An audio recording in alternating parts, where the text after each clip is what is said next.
be responsive to Kenyans' needs and improve the standard of life for Kenyans. And as schools proceed for Term 1 holidays, head teachers and principals for public schools are left struggling with the debt and inadequate funding. The schools were closed after having received just about 25% instead of the expected 50% capitation, plunging schools into deeper financial crisis. And as Shadrach Miti now reports, stakeholders are questioning why the government delayed to release the capitation funds, only disbursing it towards the end of the term. Under the free primary and free day secondary education, the government is supposed to release funds in the arrangement of 50% for Term 1, 30% for Term 2, and 20% for Term 3. Yet, with Term 1, the longest already gone, the government has only managed to disburse just about 25% of the required amount to schools.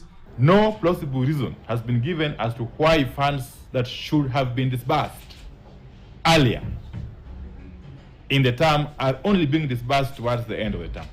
This is the term with the heaviest responsibility. It has got sports, it has got to do with the fresh students entering the school, like Form 1s, and therefore a lot of purchases are geared towards that, especially towards tuition. So schools are now riddled with debt. The government is estimated to owe public secondary schools about 54 billion shillings in arrears, which accumulated in the past 5 years. The Ministry of Education is setting up school heads and managers for ridicule, failure, and blame. In the process, our children are collateral. And to show how the government is struggling to meet its financial obligation on education, Principal Secretary for Basic Education Belio Kipsang has already suggested that instead of the required 22,244 shillings for every secondary school learner per year, the amount has been reviewed downwards to just 17,000 shillings.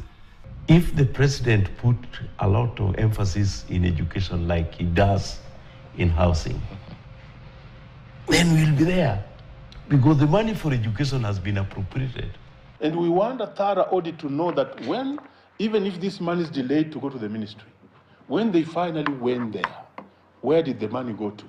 Because every year we totally budget for the Ministry of Education fully, and we shall not allow as a union the reduction of capitation from 22,000 to 17,000, and therefore killing the dream of free and compulsory education in this country as we watch. And it still remains to be seen how principals and head teachers will manage the new term, with the schools set to resume on April 29th. It is just unfortunate that a key area like education is the one which now want to suffer a reduction of capitation by 24%.